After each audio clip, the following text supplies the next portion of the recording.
In a place where winter almost dominates the entire year and temperatures can plummet to minus 60 degrees Celsius, survival is impossible on human strength alone. On Russia's Yamal Peninsula, amidst the endless expanse of the White Tundra, the Nenets community survives through the strong bond and quiet sharing among nomadic families.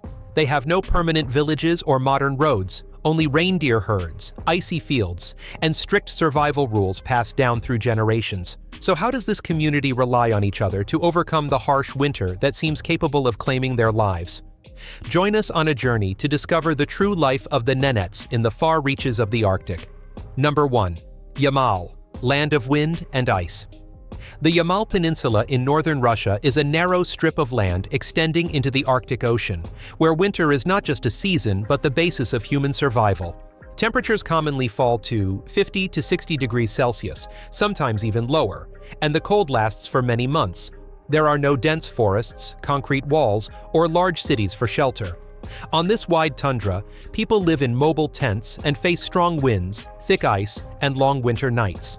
Yamal is home to the Nenets, a nomadic community whose lives are deeply connected to reindeer herds. Their population is small and shrinking, yet the region's uniqueness lies in how its people adapt to seasonal change. When autumn ends, the community prepares for migration, moving from the colder north toward the relatively milder south, not for comfort, but to protect their herds and endure the extreme cold. Reindeer provide both food and transportation, pulling sleds that carry belongings and children across the icy landscape. Unlike settled societies, the Nenets do not have permanent houses or modern heating systems. Everything they own must be mobile. Their tents are built and dismantled repeatedly through the year, and heating depends on scarce branches gathered along the route. Many families also carry spare tent frames to set up new shelters during sudden weather shifts, ensuring the safety of people and animals. In this way, choosing the right time and route for migration becomes essential for survival. Winter rivers that once served as safe routes are increasingly unpredictable. Ice forms later, becomes thinner, and is less stable. When moving families and large reindeer herds across frozen rivers, they constantly balance speed and safety. A single weak ice layer can send everything into freezing water, where the body loses heat within minutes. Elders often walk ahead to test the ice and listen for subtle cracks, a skill passed down through generations. Because of these risks, many crossings occur at night, when colder air hardens the ice and reduces the chance of collapse. In the long Arctic darkness, caravans of people and reindeer travel in silence, reading ice patterns and wind direction as they continue south.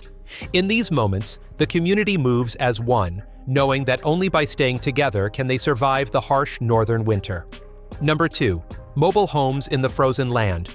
As reindeer herds constantly move in search of food, and to avoid the cold, the Nenets' dwellings have had to adapt to this migratory rhythm. On the Yamal Peninsula, their homes are not tied to a fixed location, but rather can be quickly erected and dismantled at any time during their seasonal migration. This flexibility allows the entire community to leave immediately when the weather turns bad or when the livestock need a change of grazing land. The Nenets' characteristic nomadic tents are made from about 30 long wooden poles, tied together at the top and radiating outwards at the base. The conical structure helps the building withstand the strong tundra winds and minimizes snow accumulation on the roof. A small opening is always left at the top for smoke to escape, as the central fire pit serves as the main living area for the entire family. In many families, the hearth serves as an invisible boundary separating the sleeping area, the cooking area, and the storage area. The wooden frame is covered with multiple layers of thick deer hide, creating a natural insulation layer between people and the harsh cold outside. When the fire burns steadily, the interior space can maintain a temperature of around 20 degrees Celsius, enough for cooking, resting, and surviving long winter nights. However, this warmth is always fragile, as a lack of fuel or strong winds extinguishing the fire can quickly lower the temperature below 0 degrees Celsius, even with the deer hide covering the tent. Therefore, children are often taught from a young age how to maintain a fire and replenish firewood, considering it a crucial survival skill. The search for firewood and maintaining the fire is a constant activity, especially in winter when trees are almost gone. The hearth serves both as a place for heating and cooking, and also as a place where family members chat and plan for the next day's journey. The interior of the tent is neatly arranged to facilitate frequent movement. Everything is in its designated place, easily disassembled and loaded onto the snowmobile. Important items such as hunting gear, ropes, and animal hides are always placed near the entrance so they can be grabbed immediately when needed. In the isolation of the Arctic, a small radio inside the tent serves as a rare source of information, allowing the Nenets to monitor the weather and maintain their limited connection with the outside world. Number 3. The Nenets' survival secrets. For the Nenets, reindeer herds are not just a source of wealth, but the foundation of their entire ecosystem. Their daily lives, seasonal migration patterns, and even the division of roles within the family revolve around the herd's health. Reindeer provide food, hides for clothing, transportation, and survival across the vast tundra. When one reindeer weakens, it is not only an individual loss, but a warning sign to the entire community about environmental change. In many cases, monitoring the herd's health is also seen as a way of reading the climate of their land. The greatest challenge is not the cold itself, but the fluctuations in the natural conditions on which the herd depends. Winter covers the ground in thick layers of snow and ice. Lichen, their primary food source, is only reachable if the herd is strong enough to dig through the snow. When the weather becomes erratic, rain falls onto snow and then freezes, forming a rock-hard ice layer on the surface. In such conditions, even the healthiest herds struggle to find enough food, and a single harsh winter can weaken an entire herd within weeks.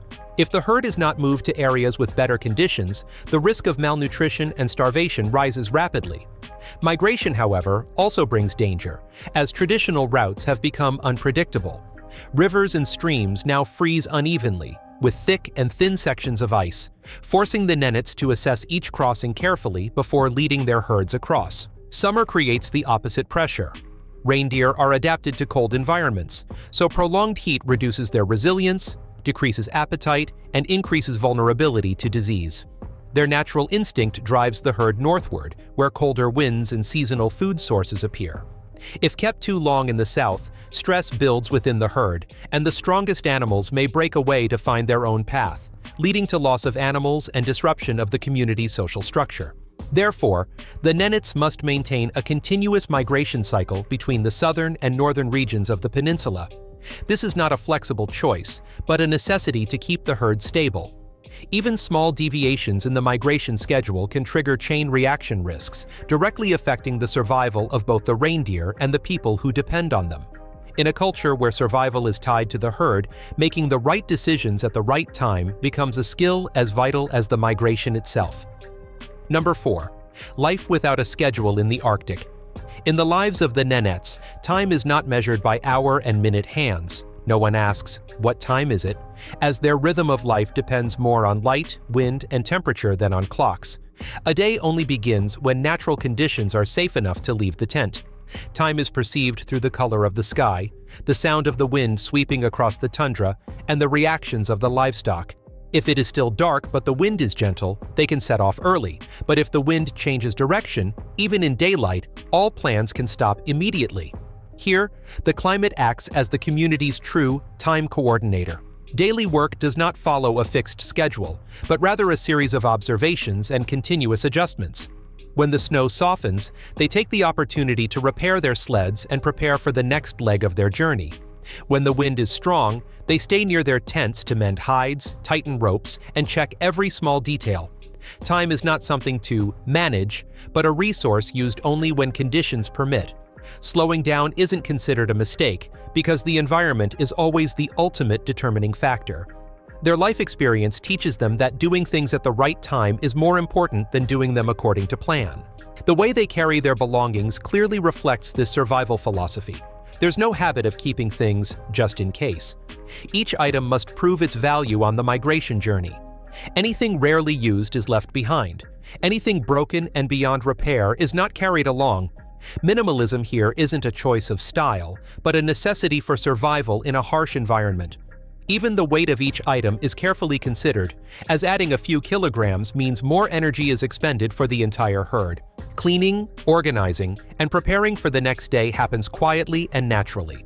There are no to-do lists, only tasks that must be completed before the weather changes. Every movement has a purpose, saving energy and time.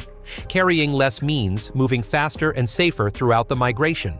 In that rhythm of life, being on time is more valuable than being on schedule. The Nenets don't seek to control time, but choose to blend in with it, living to the rhythm of the tundra, where everything can change in a matter of hours and only those who understand that rhythm can survive. Number 5. Why the Nenets avoid permanent settlements text. Unlike the common perception of indigenous communities living in large, concentrated tribes, Nenets society is organized into extended family groups that operate separately from one another. Each group consists of only a few dozen members, bound together by kinship, and jointly manages a herd of reindeer.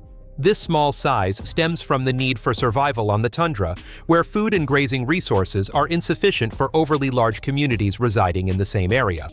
Thanks to this dispersed structure, the groups can flexibly change their migration routes without putting pressure on shared resources. Nenets families live scattered throughout the Yamal Peninsula, sometimes tens of kilometers apart. They do not establish fixed villages and do not share reindeer herds with other groups. Although they all migrate along the north-south axis of the peninsula, each community develops its own schedule, choosing different routes based on the condition of their livestock and the terrain conditions at the time of migration. This helps prevent reindeer herds from overlapping in the same grazing area. Within each group, there is always a leader, usually an older man with extensive experience in reindeer herding and a deep understanding of the tundra terrain. This person not only decides when to migrate, but is also responsible for assigning tasks, resolving disputes, and ensuring the safety of the members. Their power is not based on written rules, but on the prestige accumulated over many years of living in the harsh environment. This trust is reinforced by their ability to make timely and correct decisions in risky situations. All decisions concerning the reindeer herd are centered in the hands of the leader. When to move, which direction to take, and how long to stop must all be carefully considered. A wrong decision can affect not only the individual, but could cause the entire group to lose its only vital source of livelihood. Although living within the territory of present-day Russia, the Nenets do not consider themselves part of the Slavic community. They are a distinct people with their own language, customs, and history that have existed in this land for a long time, predating the emergence of modern state structures. For them, Yamal is not just an administrative unit on a map, but a living space passed down through generations, linked to specific migration routes and reindeer herds. It is this cultural connection that helps them maintain their identity even in a rapidly changing world. Number 6. Taking a bath in a 60°C environment. In the Yamal Peninsula, water is not a readily available resource during winter.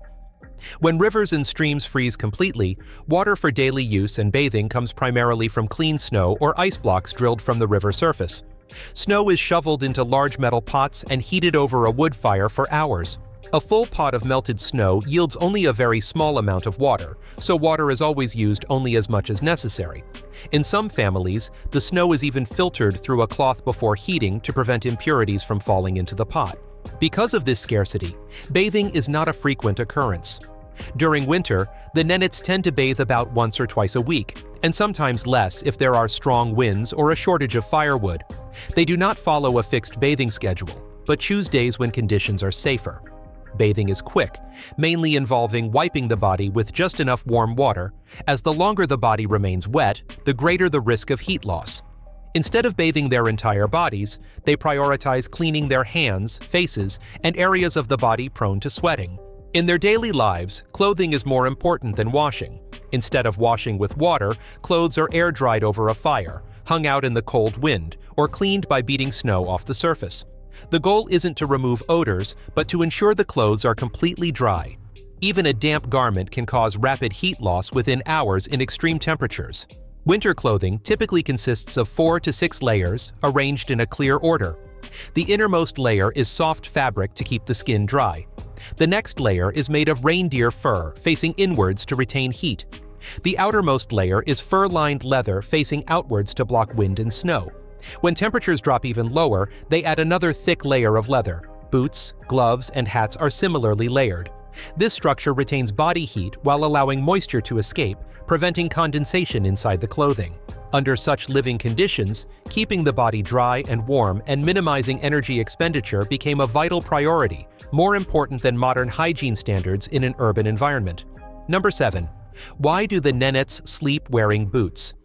On the Yamal Peninsula, sleep for the Nenets is not just a time for the body to rest, but an essential part of their survival strategy in the freezing environment. For months in winter, polar night covers the tundra and the sun disappears from the horizon, blurring the boundary between day and night. The Nenets sleep only when work pauses and conditions allow, rather than relying on darkness to determine rest. Their sleep rhythm is tied more closely to herding duties than to fixed schedules. Inside the tent, people huddle around the fire, and sleeping positions are arranged with purpose. Young children and the elderly stay closest to the heat, while women tend to sleep lightly because they are the first to notice when the fire weakens or needs more wood. If the fire goes out at night, the temperature inside the tent can drop below 0 degrees Celsius in a short time, regardless of how cold it is outside. Even a few minutes of heat loss can put the body in danger. A distinctive feature of Nenets' life is that they sleep without removing their boots.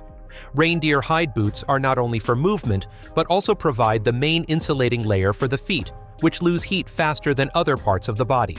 If the feet become cold, energy levels decline rapidly, so sleeping in boots is considered sensible rather than unusual.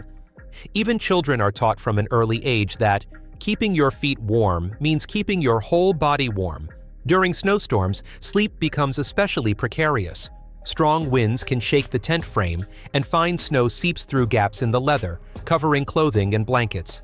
On such nights, the Nenets often wear multiple layers before sleeping, ready to leave the tent urgently if poles break or ropes snap. Some families even keep spare ropes beside the sleeping area to respond immediately. In this region, sleep is never separated from the surrounding environment. It is accompanied by constant alertness, the wind whistling through the tent, the distant cracking of ice, and the flickering firelight, the final barrier keeping people safe against the endless cold of the Arctic night. Number 8. Why reindeer meat is Yamal's lifeline. In winter on the Yamal Peninsula, food isn't a matter of preference, but of survival. With the ground frozen year-round and no vegetables able to grow, the Nenets' diet is almost entirely meat-based. Reindeer meat is the main source of nutrition in most meals, sometimes supplemented with hare meat when hunted. Vegetarianism or dieting doesn't exist here. Energy is the top priority. Inside the tents, a pot of soup is always present on the stove. The broth, made from bones and meat, is thick and fatty, helping the body retain heat in the bitter cold. What surprises many outsiders is that the meat isn't always fully cooked. Fresh meat is often chopped and eaten immediately after slaughter while it's still warm. This isn't due to a lack of cooking facilities, but rather a way to preserve nutritional value in such harsh conditions. Unlike many other regions of Siberia, meat doesn't need to be frozen for preservation, as the outdoor temperature does the work itself. But water is a different story. There are no wells, and in winter there are no free-flowing rivers. All water comes from the snow.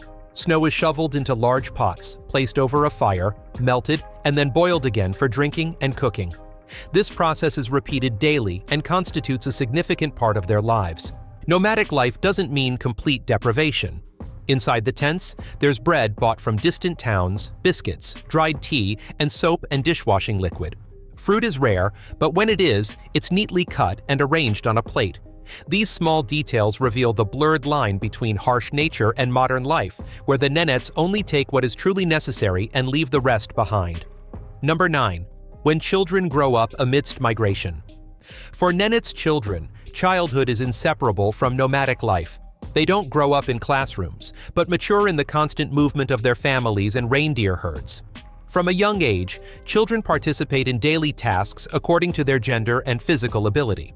Boys follow the men out into the tundra, learning to observe the snow, gather the herd when the wind changes direction, and tie the reins. Girls stay closer to the tents, helping with fire making, processing animal hides, and caring for younger siblings. If they want to remain with their families, learning survival skills is essential. In the prolonged cold environment, Nenets' children often look healthy and robust. Their natural fat combined with the thick reindeer hides wrapped around their bodies helps them retain heat better than adults. Their rosy cheeks from the cold wind and bright skin stand out against the gray snow.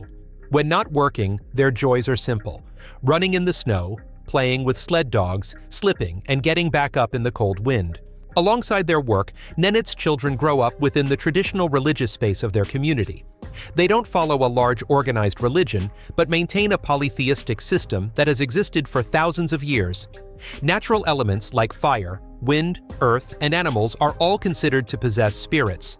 Shamanic rituals are interspersed with daily life, not separated into their own sacred space. Children are not excluded from these rituals. They participate from an early age, tying strips of cloth to tree branches to send prayers, witnessing animal sacrifices, and eating the meat on the spot as part of the ceremony. The ritual leaders are usually shamans, believed to have the ability to connect humans with the spirit world. When a family member experiences mental distress, a fire is lit at night and a purification ritual takes place inside the tent. In the flickering firelight, the singing and rhythmic rituals blend into daily life, becoming a familiar part of the Nenets children's journey to adulthood. Number 10. Nenets women and resilience in the tundra. In Yamal, the daily life of a Nenets family typically begins with the woman. She is always the first to wake up in the tent when the campfire is reduced to embers after a long, cold night. Her first task isn't preparing a meal, but rekindling the fire, for the fire isn't simply for warmth, but is the foundation of the entire living space. Without a campfire, the tent immediately becomes a literal block of ice. Women are responsible for most of the activities inside the tent: cooking, caring for children, processing and drying reindeer hides, and mending torn clothing after journeys. These tasks are purely practical. If the coat isn't warm enough, the cold wind will penetrate directly to the body. If the animal hides are mishandled, the clothing will lose its ability to retain heat and become unusable. Here, the skill of a woman's hands can determine the safety of the entire family.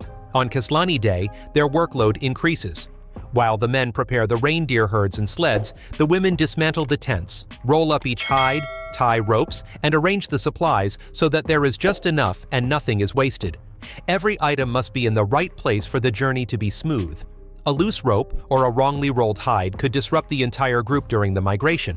Although they don't decide when to leave the camp, the women are the ones who make that decision a reality. When the children cry from the cold, when a member is tired after a long day, they keep the fire burning, the meals warm, and maintain order in the tent. On stormy nights, when the wind whips around the tent and the temperature continues to drop, the women often sleep very fitfully. If the fire weakens, they immediately notice and relight it. In Yamal, the strength of a family lies not only in the reindeer herd outside, but also in the quiet hands that keep the tent warm from within. Number 11. The unspoken rules. If you stay in Yamal long enough, you'll soon realize that the Nenets don't need rules posted in their yurts. They have their own unwritten laws of the tundra, and anyone who survives the winter knows them by heart. These rules aren't for cultural display, but to keep life in the yurt stable, prevent the reindeer from panicking, and keep the family from making mistakes in an environment where a single wrong decision can cost lives. Here, discipline exists not in words, but in habits passed down from generation to generation. In the yurt, the fire is the center of life and the most respected object. No one sees the fire merely as a source of warmth. Outsiders who laugh loudly, rush around, or drop things near the fire are immediately considered inconsiderate. In a place where strong winds can blow a yurt down in a single night, the small order within the yurt becomes the larger order of the entire community. The fire represents safety, so every action around it must be done cautiously. In many families, there are also objects considered forbidden to touch. These could be a noose, a specially tied bundle, or objects fixed to the sled before each migration. Outsiders do not question them, and certainly do not open them without permission. Not because they are mysterious, but because in their worldview, some objects are linked to sacred elements.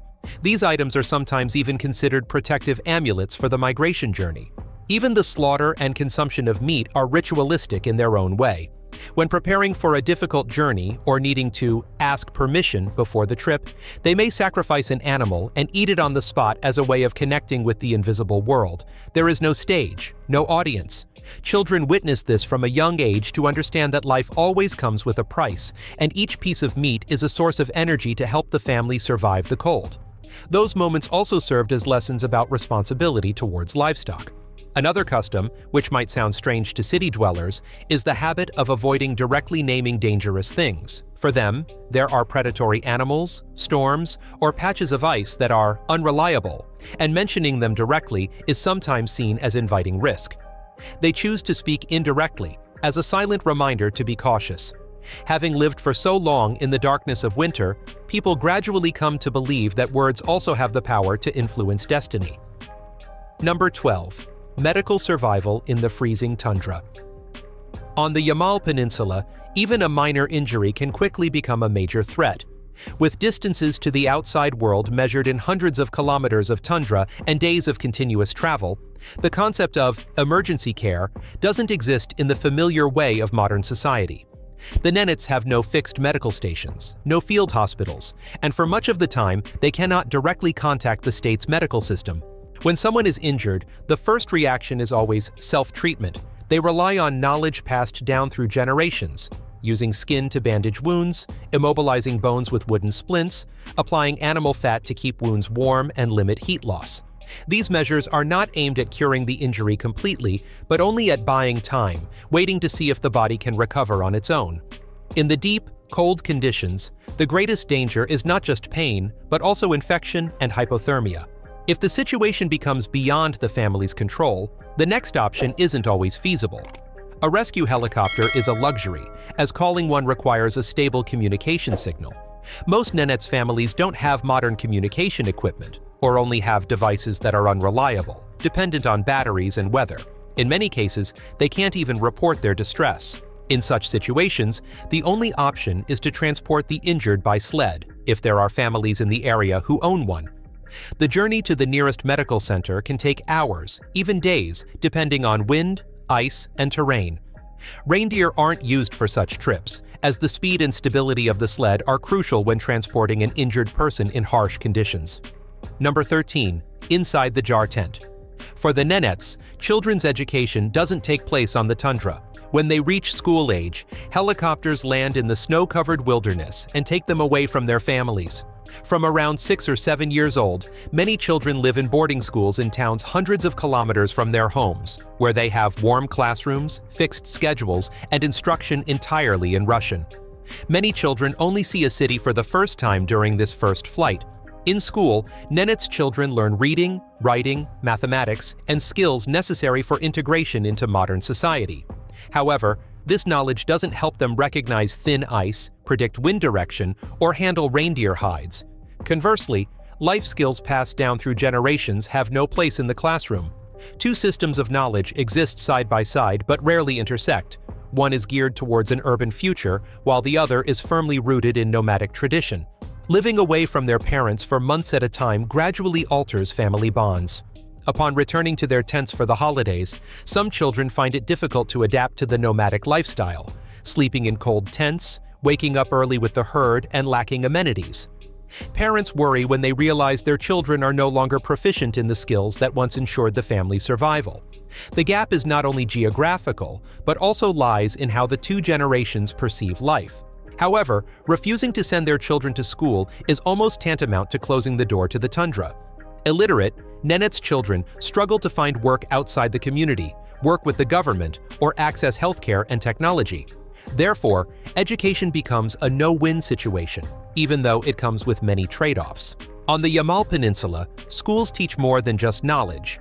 It quietly shaped a generation of young people caught between two extremes. They had the foundation to leave, but also carried within them memories, language, and identity that made completely abandoning the tundra a difficult question to answer. Number 14. The untold truth about the Nenets. On the Yamal Peninsula, the Nenets' lives are not centered around individual gain, but are sustained by strong bonds between nomadic families. Even seemingly recreational activities, like reindeer races, clearly reflect this communal spirit. These races are not just about determining winners and losers, but also provide an opportunity for groups living far apart to meet, exchange herd management experiences, and assess the health of their livestock. The prize might be a healthy reindeer, but the greater value lies in maintaining relationships between families across the tundra. Many group leaders also see this as a test of endurance for their reindeer herds before long migrations during the windy season. Fishing under the winter ice is rarely done alone. When the ice is thick enough to ensure safety, families usually go together, sharing equipment, taking turns cutting the ice and pulling the nets. The catch is not always kept entirely by one family. During times of scarcity, sharing a portion of the catch was natural, as everyone understood that the giver and receiver might switch places the next time. Sometimes, the best fish was reserved for the elderly or families with young children, an unspoken convention. Even private activities like bathing reflected this interdependence. Bathing tents were only set up when enough people could help gather firewood, build a fire, and melt the snow. This process was time-consuming and energy-intensive, so families often took turns helping instead of each doing it themselves. During cold storms, bathing could be postponed for days, and everyone prioritized maintaining body heat over any concept of comfort. With no fixed toilets and no infrastructure, everything required tacit coordination. Those leaving the camp always gave advance notice, not out of politeness, but to ensure no one disappeared into the snow and wind without anyone knowing. Even the direction of travel is announced briefly, so that if something goes wrong, the community still knows where to begin the search. In a society where reindeer are central to everything, survival depends not only on the herd, but also on the ability of families to stand together. In Yamal, sharing is not a beautiful moral choice, but the foundation for human survival in the frigid tundra. Number 15. When injury means isolation. On the Yamal Peninsula, winter not only tests endurance but also shapes how people confront death. Amidst the vast white tundra, where temperatures can remain well below freezing for months, the line between life and death is not always clear. Death rarely comes with a bang. It appears silently, when the body is exhausted after days of travel, when the wind changes direction unexpectedly, or when a small misjudgment causes a person to remain outdoors longer than expected. For the Nenets, death is not unfamiliar. Children grow up witnessing stories of people who never return after blizzards, or reindeer collapsing from exhaustion mid-journey. These stories are not meant to be deterrents, but are part of their life lessons. They teach how to recognize the body's limits, how to read the weather, and when to stop. When someone dies in the middle of winter, the handling of the situation does not follow the familiar norms of the modern world. The frozen ground made immediate burial impossible. In many cases, the Nenets were forced to wait until conditions permitted, keeping the body safe from wild animals and the cold wind. This wasn't due to indifference, but to an unchangeable natural reality. There were no lengthy funerals or elaborate rituals in the winter tundra. Everything unfolded quietly, neatly, and in accordance with the surrounding conditions. Attention quickly returned to the reindeer herd, the tents, and the journey ahead. Life didn't allow for prolonged pause, even after a loss had occurred. If you enjoyed exploring the fascinating culture of Russia with us today, remember to hit the like button, share your thoughts in the comments below, and subscribe to our channel. We'll bring you many more incredible journeys and hidden stories from around the world, and you won't want to miss them. Thank you for watching, and see you on the next adventure.